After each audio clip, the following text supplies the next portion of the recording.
Since my earliest days, my fascination with the peculiar and the eerie has been an integral part of my character.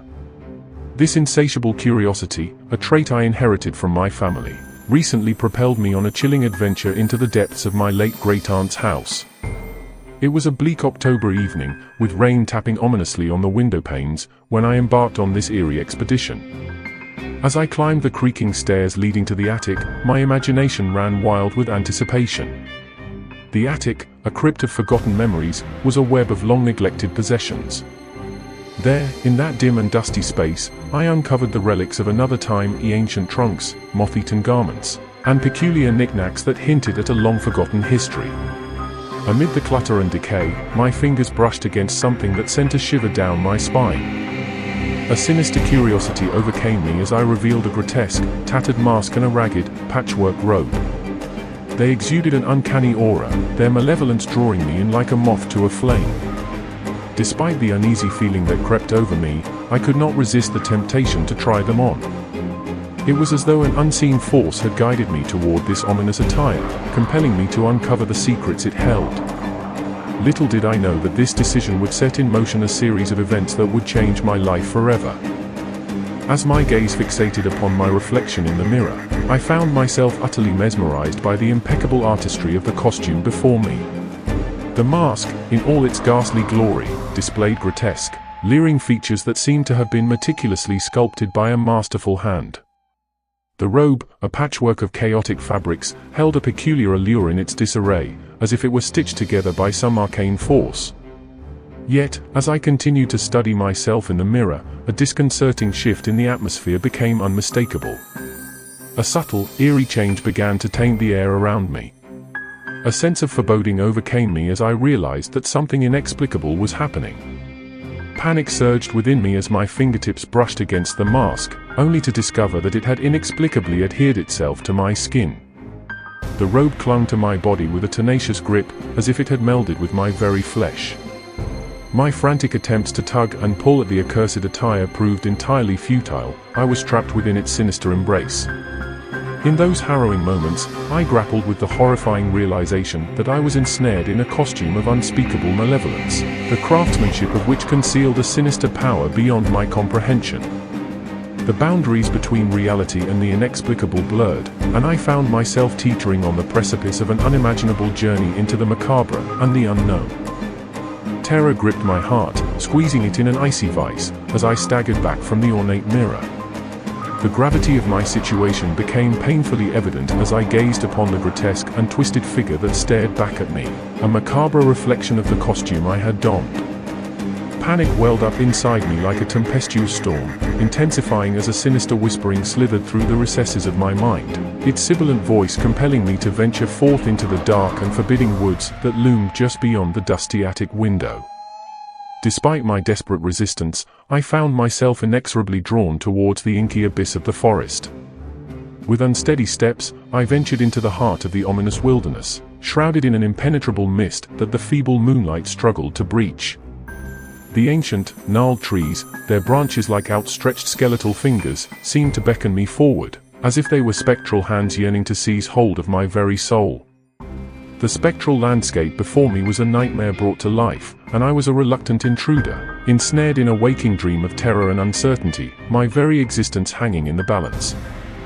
My unplanned odyssey brought me to an abandoned cabin, a forsaken relic lost in the annals of time. As I advanced, the unsettling murmurs echoing in my consciousness intensified, compelling me to follow their cryptic guidance towards the decrepit structure. Crossing the threshold, the ancient door ominously sealed itself behind me, casting me into an abyss of obscurity, with only a faint, feeble luminescence trickling in through the fragmented windows. The cabin's interior presented a tableau of macabre decay.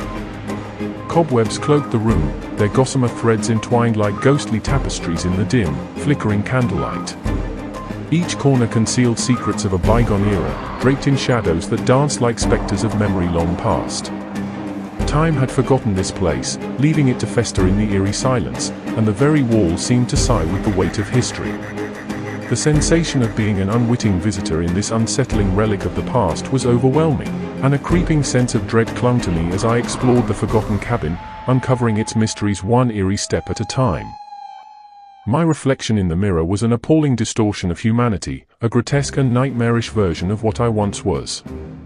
The mask, once a mere accessory, had melded seamlessly with my visage, contorting my features into a ghastly, unrelenting grin. The robe, too, had undergone a twisted metamorphosis, becoming an integral part of my monstrous form. In that harrowing moment, the dreadful realization washed over me like an icy wave. The accursed costume I had donned had somehow transmuted me into the very creature I had intended to mimic. As I stared, transfixed, at the horrific sight in the mirror, a bone-chilling and otherworldly laughter permeated the dimly lit cabin. It was a laughter tinged with malice and dread, an echo from the depths of my memory, a sound I could never forget. It was the laughter of my great-aunt, a woman who had once dabbled in the darkest and most forbidden of arts, her malevolent spirit seemingly entwined with the very fabric of the costume that now imprisoned me.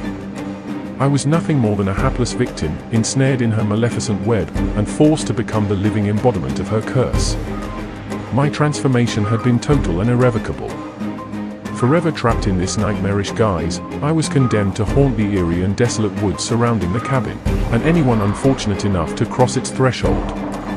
I would emerge from the shadows, whispering sinister warnings and dreadful prophecies of the cursed costume to any soul foolish enough to venture too close. The cursed costume had become my eternal and inescapable prison, a malevolent entity that had transcended its fabric and threads to seize my very soul. I had, quite literally, become the embodiment of my own most profound fears and darkest nightmares, an eternal prisoner in this monstrous, unholy form. Every step I took echoed with the weight of my despair, every movement a stark reminder of the curse that had transformed me into this abomination. The cabin, once a sanctuary, had become a forsaken chamber of horrors, a place where the veil between the mortal world and the realm of the supernatural had been irrevocably torn asunder. I could only watch from the shadows, a helpless observer of the countless lives that had been irreversibly altered by the malevolent influence of the costume. Those who dared to venture into the cabin never emerged the same, their fates forever sealed by the curse that clung to them like a relentless shadow. My existence had taken on a nightmarish quality, a relentless cycle of torment, both for myself and the unfortunate souls who wandered too close to my cursed domain. I yearned for release, for an end to the unending horror that had become my life. But, alas, it remained forever out of reach, a distant dream in a world ruled by the sinister magic of the costume. In the end, I was a cautionary tale, a reminder of the perils of meddling with forces beyond human comprehension. My life had been irrevocably altered, my humanity consumed by the malevolence of the cursed costume. I had become a living embodiment of terror, a nightmarish specter that would forever haunt the forsaken cabin and the eerie woods, a grim reminder of the consequences of dabbling in the dark and forbidden arts.